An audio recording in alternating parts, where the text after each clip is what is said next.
आज की कथा है भक्त और भगवान शिव जी की। आइए जानते हैं क्यों भक्त के लिए महाकाल ने भस्म कर दिया काल को। सावन में जरूर सुने ये कथा, मिलेगा अपार पुण्य। महाकाल शिव की महिमा अपरंपार है। उन्हें प्रसन्न करने के लिए किसी खास प्रयास या पूजा पाठ की जरूरत नहीं होती, बल्कि सच्ची श्रद्धा और पूरे मन से किया गया प्रयास आपको भोलेनाथ की कृपा का पात्र बना सकता है। शायद यही वजह है कि अपने भक्तों के लिए महाकाल ने काल तक को भस्म कर दिया था। ऐसी ही एक कथा मिलती है हमारे धार्मिक ग्रंथों में, जिसे हम आपके साथ शेयर कर रहे हैं। मान्यता है कि भक्तों का चरित्र पढ़ने और सुनने से भोलेनाथ की असीम कृपा और पुण्य की प्राप्ति होती है। तो आइए जानते हैं। स्वयं महाकाल के पुत्र कार्तिकेय ने सुनाई ये कथा। भक्त के प्रति महाकाल की अगाध आस्था की जिस कहानी का हम जिक्र कर रहे हैं, वो स्वयं भगवान कार्तिकेय ने संतों को सुनाई थी। इसके अनुसार राजा श्वेतकेतु, जो कि भोलेनाथ के परम भक्त थे, उन्होंने काल को भी जीत लिया था। राजा श्वेतकेतु सदाचारी, सत्यवादी, धर्म के मार्ग पर चलने वाले शूरवीर और प्रजापालक थे। वह अत्यंत ही निष्ठा और प्रेम भाव से प्रजा का पालन और अगाध आस्था और श्रद्धा भाव से शिव भक्ति करते थे।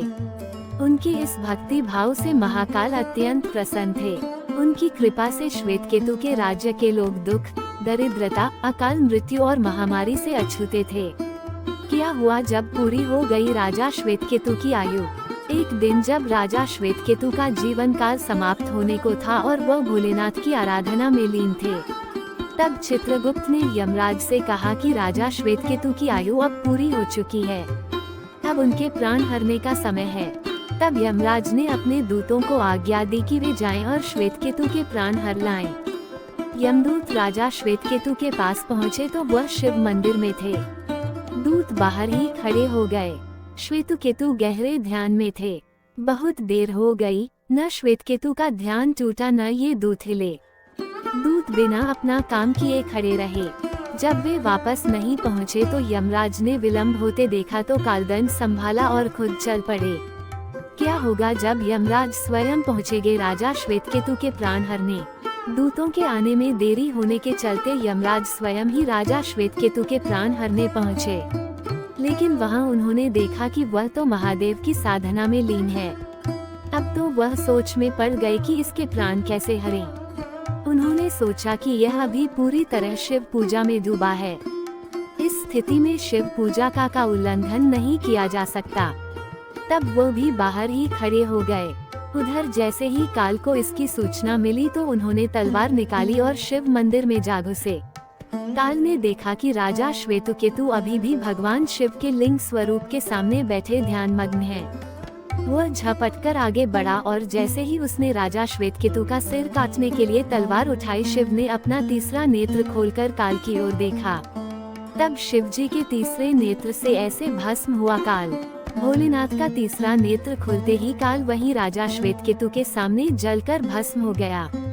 थोड़ी देर बाद जब राजा श्वेतकेतु का ध्यान टूटा, उन्होंने अपनी आंखें खोली तो राख में बदल चुके काल को देखा। उन्हें चिंता हुई कि यह कौन है और क्या है। श्वेतकेतु ने भगवान शिव से पूछा, हे भोलेनाथ, ये किसकी राख है, इसे किसने और क्यों जलाया। तब भोलेनाथ ने बताया कि यह काल था जो कि तुम्हारे प्राण हरने आया था।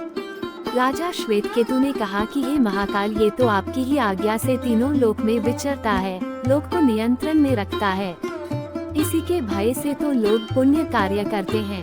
आप इन्हें अतिशीघ्र जीवन दान दे दें। शिव जी की कृपा से काल जी उठा और उसने उठते ही श्वेतकेतु को अपने गले से लगाकर बोला, राजा, तुम जैसा तो तीनों लोकों में कोई नहीं है।